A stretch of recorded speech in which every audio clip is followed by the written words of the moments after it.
Wyoming Territory, 1879. The wind carried no mercy over the dry bones of what used to be green land, and Bridgette O'Conner stood barefoot in her field, hands caked in dirt, watching another season die right in front of her. They said you were cursed, the banker's wife had whispered last time she rode into town. That land wants you gone. Bridgette had not answered. Words felt useless when the earth cracked open like a wound no one could stitch. Her husband had died 4 years earlier, a fever that came fast and left faster. By the time the sun rose, she was a widow with 2 children asleep in the next room and a farm desperate for harvest. That winter, both of them, Lily and Lawrence, were taken by another sickness. She buried them herself under the last apple tree that still stood. Since then, no crop had lasted more than a few weeks. The soil turned brittle. Seeds refused to sprout. Neighbors stopped visiting. The preacher stopped calling. The well dried up last spring. Even the sky seemed to forget where she lived. Bridgette did not leave. She could not. The land held her grief, her memories, her family. Leaving would be like losing them all over again. She was 28 now, her dark brown hair tied back with a strip of linen, her hands rough from work, her skirts faded and patched over too many times. No one came up this far anymore. No one until the cowboy. He arrived just after dusk, a loose silhouette on horseback, trailing dust behind him like a shadow that would not let go. Bridgette stepped off the porch with her rifle in hand. The last thing she needed was another man looking to take what was not his. The cowboy stopped 10 paces from her fence line. He dismounted slow, holding up a hand. "Name's Sterling Jameson," he said. "I am not looking for trouble." "Then you should turn around," Bridgette said. "There is nothing here but dead earth and bad luck." He looked around, taking in the cracked soil, the crumbling barn, the broken gate. Then he looked at her. "I heard different," he said. Bridgette narrowed her eyes. "Heard what?" "That a woman lives up here, alone. That she once grew the sweetest corn anyone ever tasted. That the land turned on her after she buried her children." Her throat tightened. "People talk too much." Sterling nodded. "Maybe. I do not care much about curses. I am just looking to work. I can fix fences, mend roofs, dig wells. Trade a few weeks of help for a bed of hay, and whatever you can spare." She studied him. He looked about 30, tall, with sun-browned skin and the kind of shoulders that told her he carried his own weight. Dust marked his coat and boots, but his eyes were clear. "Honest. You want to work cursed land?" she asked. "I think it is just tired," he said. Bridgette watched him a moment longer. Then she lowered the rifle. "You can sleep in the barn," she said. "Do not touch the water barrel without asking." He tipped his hat. "Fair enough." That night, she sat alone on the porch, listening to the wind push against the eaves. She did not know why she let him stay. Maybe it was the way he looked at the land, not with pity, but with patience, like he saw something worth staying for. The next morning, she found him already working. He had cleared the fence line of broken boards and started stacking new ones. She had not asked him to. He just did it. "You do not waste time," she said from the porch. "Never had much of it to waste," he replied, hammering in a nail. Bridgette brought him water. He took it with a nod, drank, and handed it back. "You think the land is tired," she said. "What do you think it needs?" He squinted at the field. "Something new." She raised a brow. "New?" He looked at her then, quiet for a moment. "They said you were cursed by the land." "I say, then let's plant something new." Bridgette blinked. The words landed deep in her chest, like sunlight on frost. "You do not know me," she said. He shrugged. "Maybe I want to." The days passed fast after that. He fixed the barn roof before the next rain hit, repaired the chicken coop, dug a new well farther west, where he said the ground sounded different under his boots. She watched him work, steady and quiet, never asking for more than what she offered. Sometimes they ate supper together, sitting near the porch steps, sharing bread and salted meat. He never pushed her to talk, but when she did, he listened like it mattered. She told him about Lily's laugh, how it used to echo through the trees in spring, how Lawrence would fall asleep clutching one of her old spoons. Sterling never said sorry. Just nodded and looked out over the field, like it hurt him too, even if he had never known them. One afternoon, she found him kneeling in the dirt, sleeves rolled up, planting something in the far corner of the field. "What are you doing?" she asked. He looked up. "Sunflowers. They are stubborn, grow even when they should not." "You think they will take?" He smiled, just a little. "We will see." That night, she stood outside long after he went to bed, looking at the dark patch of soil he had planted. Her chest ached, but it was not the same hollow ache she had known for years. It was something quieter, hopeful. A week later, rain came. Not much, just enough to leave puddles in the cracks and dampen the air. But Bridgette stood in it with her arms loose at her sides, face to the sky, and let it soak into her hair and skin. Sterling stepped onto the porch, watching her. "Looks like the land's listening," he said. She turned to him, rain dripping down her cheeks. "Maybe it is," she whispered. He walked toward her, slow. When he reached her, he lifted a hand and brushed wet strands from her face. "You are not cursed," he said. She looked up at him. "How do you know?" "Because I have seen curses," he said. "They do not fight this hard to stay alive." The rain kept falling. Her heart beat in her throat. She did not pull away. Sterling's hand stayed on her cheek, gentle. "Bridgette," he said, voice low. "Let me stay." She nodded. "All right." And for the first time in 4 years, Bridgette O'Conner let someone stay. By the second week of June, the wind had changed. It no longer howled through the eaves like a thing mourning its own passing. Now it moved softer, warm with the scent of wet clay and greening grass. Bridgette noticed it one morning as she stepped outside with her coffee, the rim of the tin cup warmed by her hands. The porch boards creaked beneath her bare feet, not from rot, but from use. Out in the field, Sterling was already moving along the rows in long, deliberate strides. He never rushed. A man who understood patience, Bridgette had decided. He checked the sunflower sprouts thin, pale things still unsure of their place, and then walked the perimeter with a shovel slung over one shoulder. She called out to him, voice even. Had a letter come in from Casper. "Supply wagons due Friday." He glanced up, shielding his eyes with one hand. "That right? We're low on salt. You'll ride with me." He leaned on the shovel. "You sure? I'll need someone to lift the bags. You've got more weight on you than I do." A slow nod. "All right then." They rode out before first light that Friday, the wagon creaking under them, pulled by the only 2 mules she had left. The road was rough, worn down by years of disuse, and the silence between them was not awkward, just full. Sterling drove while she sat beside him, arms crossed, her hat pulled low against the steady sun. "You always done this alone?" he asked after a while. "Since I had to." He didn't speak again for some time, and she didn't mind. It was a strange comfort, the way he didn't fill the air just to hear himself. They reached town by late morning. The general store still bore the same faded green paint, the windows clouded with dust that no one had bothered to wipe clean since spring. A few men loitered near the entrance, boots propped on the railing, eyes tracking Bridgette as she stepped down from the wagon. One of them spit into the dirt. "Look what the wind dragged back." She didn't look at him. She walked straight through the doors. Sterling followed without a word, his gaze sharp and silent. Inside, she moved with the same purpose she always had. Salt, flour, kerosene, coarse thread. She gathered what she needed while Sterling spoke low with the clerk about fencing wire and nails. When she turned, she found him waiting near the door, arms full of supplies. "You done?" he asked. She nodded. Back outside, the same man leaned off the wall, eyes narrow. "That land's still choking the life out of you, Miss O'Conner?" Sterling stepped off the porch with the heavy bags still in his arms. "She didn't ask for your opinion." The man chuckled. "Ain't giving one. Just telling the truth." Sterling looked him over once. "You ever tried planting anything with your hands, mister?" "Nah. I leave that to the cursed folk." Bridgette touched Sterling's arm. "Let it be." Sterling didn't move for a second. Then he nodded and turned to load the wagon. She climbed up without another glance. They rode in silence until the town fell behind them, the hills rising soft and low again. "You always let men talk to you like that?" he asked finally. "I let them talk. I don't let them stay." He looked at her then, not surprised, just thoughtful. "They don't know what they're looking at." She shook her head. "They know. They just don't like what they see." He didn't argue. Instead, he reached into the sack behind them and pulled out a small bundle she hadn't noticed earlier. He held it out. She took it slowly. "What's this?" "Something I asked the clerk to order special. Said they might take to this soil, if we're lucky." She unwrapped the cloth.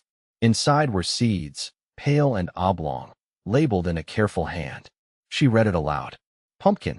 Not for eating," he said. "These are carving kinds." Big ones. Thought maybe come autumn, we could line the porch with them. Give the place something to look forward to. Bridgette held the seeds like they were made of glass. Her voice was quiet. I haven't thought about autumn in a long time. Then we'll plant something that makes you. She didn't answer for a long while. Just kept her eyes on the road, the seeds resting in her lap. That night, she found herself standing in the field where the sunflowers had begun to lift their heads. The stems were still thin, but there was strength in them. Sterling joined her, hands in his pockets. We'll plant the pumpkins over there, he said, nodding toward the southern edge. That spot's deeper. Holds water better. She turned to him. You going to stay through then? He met her eyes. I'll stay as long as you let me. The words settled between them like roots. She could feel them take hold in the quiet. Bridgette didn't reach for his hand. She didn't need to. Instead, she said, all right, we'll plant them tomorrow. And when she walked back to the house, she didn't walk alone. By July, the sun hung heavy over the land like an anvil, and the soil, darkened from the last rains, held moisture just long enough for roots to take hold. Bridgette moved slower in the heat, skirts gathered in her fist, a wet cloth tucked behind her neck. The sunflower stalks had grown past her knees now, their leaves wide and sure. She ran her fingers along one as she passed, not to check it, she already knew it was healthy, but just to feel something living answer her touch. Sterling was out past the creek line, where the pumpkin mounds had gone in. She saw his figure bent over, shirt damp with sweat across the back. He worked with a rhythm that didn't waver, even under the sun. She brought him water in the tin pail, the cotton handle wrapped in a scrap of old dress hem so it wouldn't burn her palm. He didn't look up when she reached him. Just said, "You hear that?" She tilted her head, listening. In the distance, a low drone, steady and strange. Cicadas? She guessed. No, he said, straightening. Wagon wheels. Not iron-rimmed. Something heavier. They stood still a moment. Then Bridgette handed him the pail and started walking toward the ridge. The wagon came into view slowly, drawn by a single ox and driven by a man in a battered bowler hat. A girl of maybe 12 sat beside him, holding the reins loosely. The pair didn't look lost, just worn thin. Dust clung to their faces like a second skin. Bridgette stepped into view without raising her voice. You got business here? The man pulled the ox to a stop. Name's Walter Caskey. Girl's my niece, Ruth. Been headed west since May. Heard about a widow with a patch of land that might take hands for trade. Sterling stepped up beside her, quiet but close. Bridgette's eyes moved over the wagon. Low supplies, no tools, a cracked barrel tied with twine. You're not farmers. No, ma'am. Just trying to set roots somewhere before the girl gets much older. Bridgette considered them. Ruth was watching her with a guarded kind of steadiness, like a child who'd already had too much taken. There's an empty sheep shed out back, Bridgette said. You can stay 3 nights. After that, either you earn your place or you move on. Walter nodded. That's fair. Ruth climbed down without help. She didn't speak, but she held Bridgette's gaze as she passed. That night, Bridgette sat on the porch steps while Ruth hauled water from the pump without being asked. Sterling leaned against the post, arms folded. She's used to being told no, he said. Bridgette nodded. She reminds me of someone. Next morning, Walter laid fence posts along the northern edge while Sterling showed him how to set them deep enough they wouldn't lean come winter. Ruth helped Bridgette in the garden, her small hands surprisingly quick with weeding. They didn't talk much, but by midday, Bridgette passed her a slice of dried apple from the store's last shipment. Ruth took it without a word and sat under the shade of the tool shed to eat. As the days passed, the land seemed to lean toward something steadier. Bridgette found herself humming while she boiled beans, a tune she didn't recognize. Sterling spent longer near the porch in the evenings, sometimes whittling a scrap of pine, sometimes just watching the sky shift from gold to indigo. Ruth started sleeping on the hay loft instead of inside the wagon. On the 7th day, Bridgette came in from the field and found a wooden box sitting on the kitchen table. Sterling was at the stove, stirring something thick in the pot, sleeves rolled to the elbow. What's that? She asked, nodding toward the box. He didn't turn. Walter found it in the barn rafters. Said it was tucked behind the crossbeam. She opened it slowly. Inside sat 3 small glass bottles, a pair of hand-stitched booties, and a folded piece of muslin with faint ink markings. Her mouth went dry. She touched the fabric gently, a name barely visible in the faded lines. Lawrence. Sterling finally looked over. Didn't mean to upset you. You didn't. You want me to put it away? Bridgette closed the lid. No, it belongs here. Later that night, she found herself outside again, watching the stars blink alive one by one. She didn't hear Sterling approach, but she felt him stop beside her. You never told me what you were before this, she said. I worked freight lines down near Cheyenne. Then for a while, helped with cattle drives out of Laramie. But I never stayed any place more than a season. Why not? He took a long breath through his nose before answering. Didn't know where I fit. She glanced at him. And now? He looked out at the moonlight slipping over the fields. Now I think I do. She didn't say anything, but her heart beat slower, steadier, like it had found something to match its rhythm. When she turned to go inside, he followed. Neither of them said goodnight. They didn't need to. The morning Ruth turned 13, Bridgette handed her a cloth parcel wrapped with a strip of blue calico and a single brass button stitched to the corner. Ruth didn't open it right away. She turned it over in her hands, examining the seams. You sewed this? She asked. Bridgette nodded, kneeling beside the girl in the garden rose. It's not much, just something to mark the year. Ruth untied the knot and unfolded the cloth. Inside lay a pair of hand-stitched gloves made from soft buckskin, the fingers narrow, the palms reinforced with denim patches. They'll hold up through a season's work, Bridgette said. And if you grow out of them, we'll make another pair. Ruth looked at her, quiet as always, but her shoulders dipped slightly. Not in disappointment. More like ease. I never had a gift before, she said. Bridgette touched the girl's wrist. Well, now you do. Later, while Ruth helped Walter haul the last of the dry kindling from the creek, Bridgette found Sterling behind the barn, sharpening a draw knife against the whetstone. His hat was pushed back, sweat darkening the collar of his shirt. She leaned in the doorway and watched him work. She's coming into herself, Bridgette said. Sterling didn't look up. You're the reason why. Bridgette shook her head. No, she just needed a place where she wasn't waiting to be left. He set the blade aside and wiped his hands on his trousers. Walter said he'll take work over in Douglas once the harvest's in. He figures Ruth's steadier now. She doesn't want to go. He straightened. You thinking of offering something more permanent? I don't ask people to stay, she said. Not unless they already want to.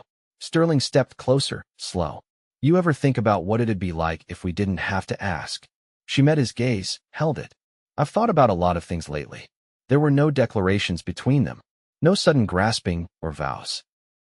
Just the way his hand brushed hers as he passed, calloused and warm, and the way her fingers curled when it did. That evening, they sat on the back stoop while Walter played a low tune on a harmonica Ruth had found in the shed. The wind carried the sound across the fields, past the rows of climbing beans and the thickening pumpkin vines. The sunflowers now stood shoulder high, their heads turned westward. You ever built a house? Bridgette asked. Sterling turned toward her. I've helped raise barns, framed a line shack once. She traced a line in the dirt with the toe of her boot. There's a flat stretch east of the apple tree. Never had reason to build anything there. He followed her gaze. It'd catch the morning light. She nodded. I was thinking maybe we could draw up a plan. For a house. For a home. He didn't speak right away. Then he reached down, took her hand, and held it there between their knees like it had always belonged. I'll build it with you. 2 days later, they cleared the ground. Ruth and Walter helped dig the post holes, while Bridgette and Sterling marked the corners with stones. The work was slow but steady. Each cut, each lifted beam, was a promise made in wood and sweat. Bridgette kept the muslin cloth with Lawrence's name wrapped in oilskin and tucked it into the foundation stone beneath what would be the hearth. She didn't tell anyone. That moment was hers. By the time the walls stood chest high, Ruth brought them lemonade from the cellar, her gloves stained with soil and dye from the bean harvest. Walter watched her with a kind of quiet pride, his back resting against the wagon wheel. That night, as they all sat around the fire pit, a soft breeze carried the scent of wild sage from the hills. Bridgette leaned into Sterling's shoulder, her body tired but settled. I used to think this land would swallow me whole, she said. Sterling laced his fingers with hers. It didn't. No, it waited. He kissed her temple, slow and steady, just once. And the land, once cruel and silent, held its peace. The house stood finished by September, its walls brushed in the pale gold of late summer light. Bridgette had chosen wide planked pine for the floors and insisted they leave space around the hearth for a rocker and a weaving stool. Sterling built the chimney stone by stone, hands steady, face set in quiet care. Ruth helped chink the gaps with clay and straw, her sleeves rolled past her elbows, freckles darkening under the sun. Inside, the air smelled of cut wood and beeswax. Bridgette hung a curtain made from an old flour sack over the single-bedroom window and laid a quilt at the foot of the bed, one she'd started before Lawrence was born and finished only this year, the edges stitched with wheat motifs and a border of green leaves. She didn't speak while she unfolded it. Sterling simply placed a palm on her back, warm and steady. Late one evening, after the last board had been nailed and the hearth swept clean, Bridgette lit the oil lamp and placed it on the mantel. The flame flickered, casting a soft glow over the room. "Feels different in here," she said, her voice low. Sterling stood beside her, arms crossed. "It's yours now." She looked at him. "Ours." He nodded once. "Ours." They moved in the next morning. Walter had already packed the wagon, his tools bundled tight, Ruth's few belongings tied in a canvas roll. But when Bridgette stepped outside with a basket of dried beans for the road, Ruth stood beside the porch steps, arms folded, her mouth pulled flat. "I'd like to stay," she said plainly. Walter looked from her to Bridgette, uncertain. "She says she feels rooted here." Bridgette set the basket down. "She's a hard worker, honest, and she has her own mind." Walter sighed, then turned to Sterling. "You'd keep an eye on her?" Sterling didn't hesitate. Like she was kin. The decision settled without ceremony. Walter left before midday, the wagon rolling east toward Douglas. Ruth didn't wave. She stood beside Bridgette, arms at her sides, eyes following the dust trail until it disappeared into the cottonwoods. That night, Ruth slept in the loft above the kitchen, her gloves tucked beneath her pillow. Bridgette sat by the hearth, the fire low, her head against Sterling's knee as he read aloud from an almanac they'd found in town. His voice was steady, the words simple and measured. "You're learning to rest," he said quietly when he'd finished. She nodded, eyes closing. "It's new. I'll keep the weight off your shoulders." She didn't speak again, but her hand found his, fingers threading together. The first frost came early in October. The pumpkins swelled orange and thick beneath their broad leaves. The sunflowers bowed under the weight of their heads. Bridgette and Sterling harvested them together, Ruth working just behind, hauling the filled baskets to the shed. Sterling carved one of the pumpkins late in the day, not with a face, but with a simple ring of stars around the base. He set it on the porch and lit a candle inside. That night, its glow spread across the porch like a promise. Bridgette leaned against the doorway, watching him. "You ever think about what comes next?" she asked. He tipped his hat back. "Only every day." She stepped closer. "I want to marry you." He didn't blink. "We can ride into town next week. Get papers signed." "I don't need papers to claim you." He smiled then, the kind that reached his eyes. "Still, I'd like to do it proper." They married the following Thursday at the edge of the field, with Ruth standing between them and a neighbor's wife reading from a worn Bible.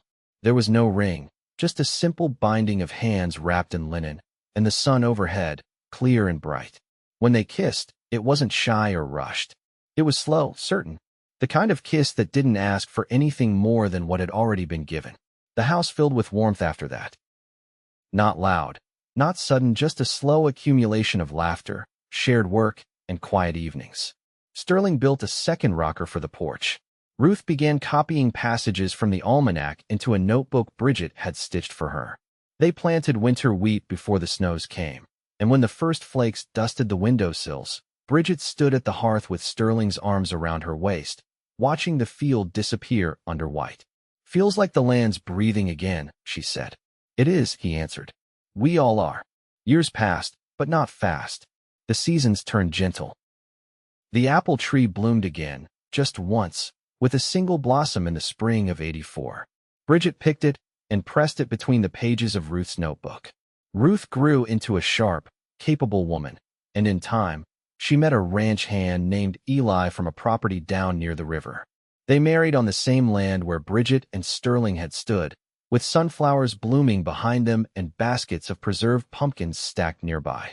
By then, the house had expanded. An extra room, a cellar dug deep for storing root vegetables, a new pump out back. Sterling still rose before the sun, and Bridgette still kept her hands busy with mending and planting. They never spoke of curses again, only seasons. They aged without rush. Sterling's hair turned silver at the temples, and Bridgette's hands grew stiffer in winter, but their pace never faltered. They sat on the porch most evenings, fingers laced, watching the wheat sway softly beneath the wind. Bridgette often said the land had waited for her to come home. Sterling said he'd waited too. They never left that place, not for town, not for anything. And they never needed to. Because what they built wasn't just a house or a field that bloomed again. It was a life, rooted deep, grown strong, and kept whole by love that never asked to be named, only lived. And it was enough. It was more than enough.